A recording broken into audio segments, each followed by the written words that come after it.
Olá pessoal, tudo bem? Aqui de novo o professor Bruno Soares, mais uma aulinha de geografia, hoje com o tema países centrais, periféricos e emergentes. Na verdade a gente vai estar tratando do mundo, uma forma de regionalização do mundo a partir desse grupo de países aqui. Portanto a gente vai estar regionalizando, dividindo o mundo em 3 grandes grupos.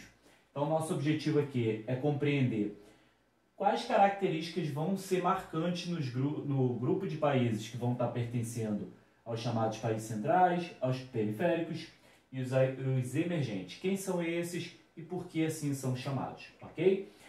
Lembrando que toda vez que a gente fala em regionalização do espaço geográfico, é a gente dividir, separar grupos de alguns lugares a partir de algumas características que são marcantes a eles, tá? Que são diferentes de um determinado grupo em relação a outros.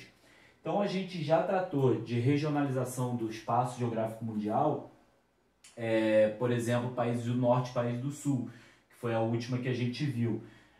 Naquela ocasião, o que a gente viu? Que os países do norte eram considerados países mais desenvolvidos, enquanto os países do sul assim eram chamados por serem mais subdesenvolvidos do ponto de vista socioeconômico, países com mais problemas, dificuldades econômicas e sociais.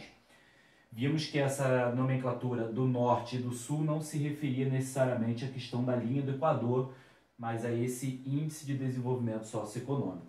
A gente vai continuar nessa pegada para tratar dessa regionalização aqui de hoje, também pegando no aspecto socioeconômico ainda. Porém, a gente vai aumentar um pouco a nossa percepção, a nossa análise, né, para distinguir um grupo do outro. Então, hoje a gente vai estar chamando de países centrais, periféricos e emergentes. Ok? Então, vamos lá. De cara, eu vou dizer para vocês que os países centrais são bem parecidos com o que a gente já chamou de países do norte. Enquanto esses países periféricos vão estar bem mais próximos daquilo que a gente já chamou de países do sul. Porém, há um pouco de diferença. E aqui é o objetivo de agora. Vamos lá. O que basicamente vai estar distinguindo? Que características são essas que vão distinguir um país para ser chamado de um, outro ou outro grupo? Então a gente vai estar analisando o quê? A questão da pobreza, a urbanização, o grau de urbanização, grau de industrialização, tecnologia, poder de decisão nas grandes questões mundiais, políticas e econômicas, e a questão da desigualdade de suas populações, tá bom? Então vamos começar com os chamados países centrais. Então aqui centrais já vem de centro, aquilo que é o mais importante, que está no centro das grandes decisões. Então os países assim chamados países centrais vão ser os países com maior poder de decisão nas questões políticas e econômicas do mundo. Portanto, são eles que vão ser o quê? Países ricos, países muito industrializados. Então, a gente está falando dos países que vão ter um maior índice de industrialização, um maior nível tecnológico e países que vão ter as maiores empresas do mundo, as grandes marcas, tanto em seu próprio território, mas espalhadas também mundo afora, as chamadas empresas multinacionais. Esses países, a gente pode estar citando aqui os Estados Unidos, que vão estar aqui na América como o país mais rico do planeta, o país mais importante nesse sentido, mas outros países vão estar compondo também, o caso do Japão aqui na Ásia, a gente pode estar tratando dos países aqui da chamada Europa Ocidental, que são o Reino Unido, a gente vai ter a Alemanha, a França, a Itália também, embora tenha alguns problemas, outros países aqui também, dentro da Europa Ocidental, a própria Austrália também vai estar fazendo parte, o Canadá aqui na América. Então esses são os países centrais, países que possuem uma grande influência, um grande poder de influência nas decisões políticas e econômicas do mundo, tá? Grandes corporações, que a gente pode chamar assim, internacionais, a questão da ONU, por exemplo, organismos internacionais, também vão estar localizados dentro, né, do território desses chamados países centrais. Bom, há também os países periféricos. Periférico vai vir de periferia, aquilo que está à margem, que não está no centro, está mais afastado, nesse caso aqui, como se fosse menos importante do ponto de vista dessas decisões mundiais. Então, os países periféricos vão ser países mais pobres, vão ser países localizados principalmente na América Latina, países localizados no continente africano e na Ásia. O que esses países possuem? Um índice de pobreza bem elevado, eles têm uma urbanização não tão consolidada como os países centrais, uma industrialização muito pouco intensa, sempre quando a gente está comparando com os países centrais, tá, gente? Então, esses países vão estar o quê? São menos industrializados e, ao mesmo tempo, mais dependentes de atividades primárias, por exemplo, agricultura, pecuária. Então, eles ficam muito dependentes de plantações para poder vender para mercados externos. Então, é uma produção muito voltada para atender ao mercado exterior. E os produtos primários, em relação aos produtos industrializados, tendem a ter menos valor. Então, nessa questão, na hora que vai fazer um comércio, uma relação comercial, um país, por exemplo, da América Latina, um país africano com um país central, o que acontece?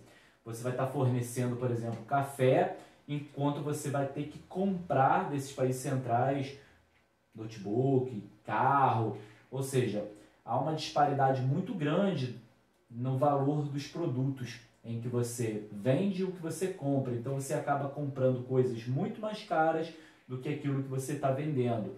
No final das contas, a gente tem o que chama de balança comercial, que é o resultado daquilo que você comprou e do que você vendeu.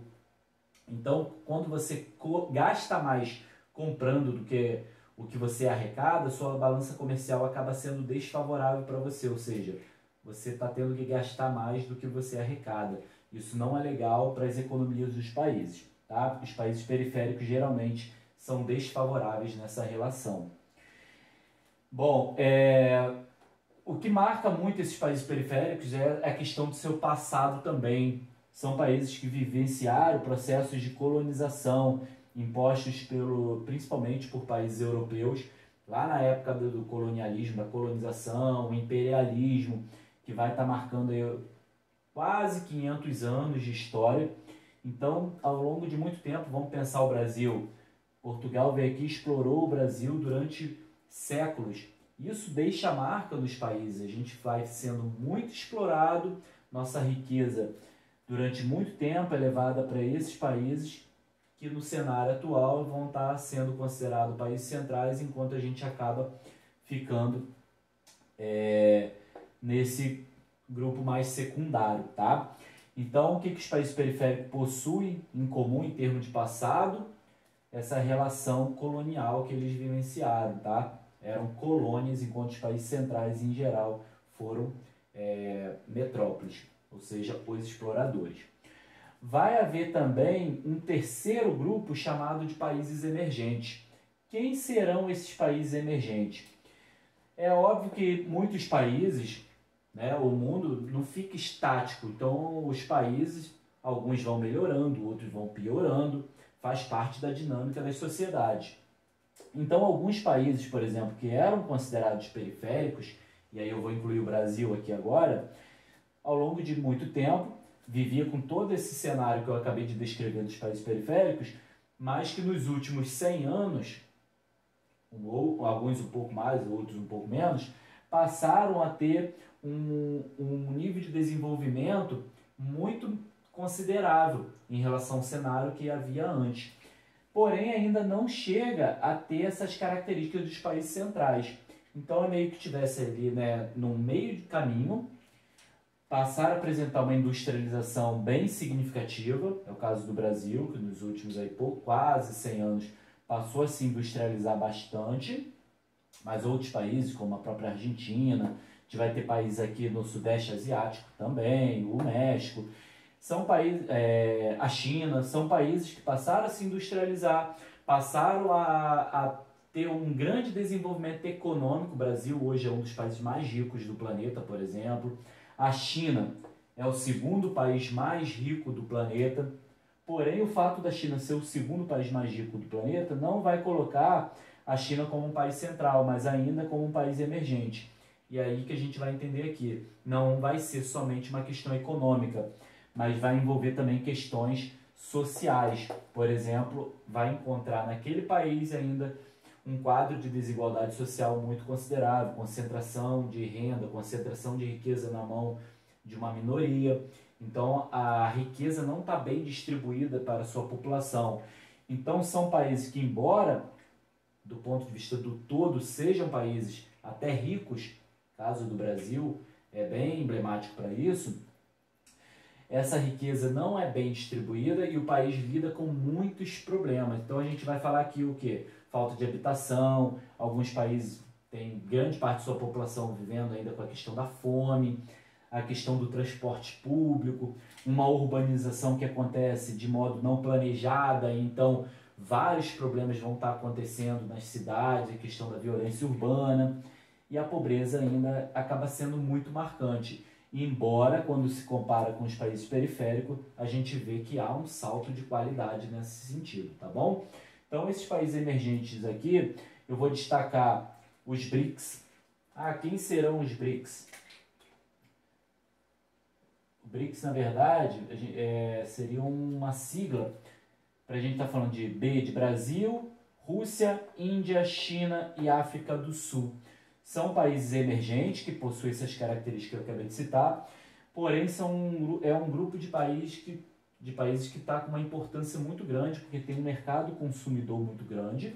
No caso da Índia e da China, a gente está falando aqui de populações de mais de 1 bilhão de habitantes. Então, muitas empresas, mundo afora, empresas de países centrais, veem nesse grupo uma grande oportunidade para lucrar ainda mais. Então, levam empresas para esses países, tem um mercado consumidor, uma população muito grande, então elas vão lucrar muito. Então esses países são muito atrativos e passaram a receber um olhar mais especial, principalmente a partir da década de 2000. Aqui na Ásia, aqui no Sudeste Asiático também vai ter um outro grupo também muito importante, que são os chamados tigres asiáticos, que também vão estar nessa mesma toada. O caso da Coreia do Sul, que hoje é um país bem desenvolvido, mas outros países também, como eu posso estar citando Singapura, Taiwan, por exemplo, então, e Hong Kong. Então, esses países emergentes possuem essas características, não são periféricos, mas também estão longe de serem centrais, e alguns desses emergentes ganham um destaque maior, como eu acabei de falar, os BRICS e os próprios tigres asiáticos. Tá bom, gente? Então é isso, espero que tenham compreendido. Até a próxima, tchau, tchau.